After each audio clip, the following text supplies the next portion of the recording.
I was recently down to HP in Atlanta at their demo center, and they gave me a sample of their marketing piece that they send out to all their clients who are interested in the HP 30,000.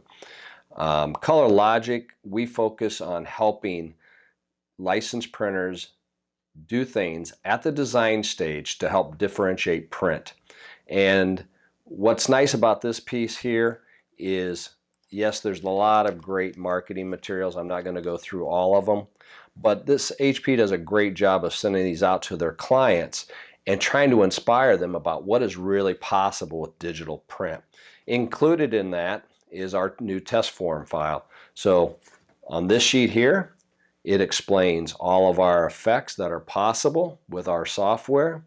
And here you have QR codes that will take you to a video of how each of these effects was created. And this was done on the Hazen 18-point stock. So this engine focused a lot in packaging. And then on this sheet here, we actually show you some applications of using those effects into a variety of security elements, into cartons, how it can be used into images, etc. What I also like is the business cards that our friends at HP are doing.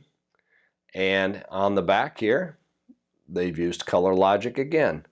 So again, I want to thank HP for being such a great technology partner. The results of the Color Logic technology and the HP 30,000 are outstanding.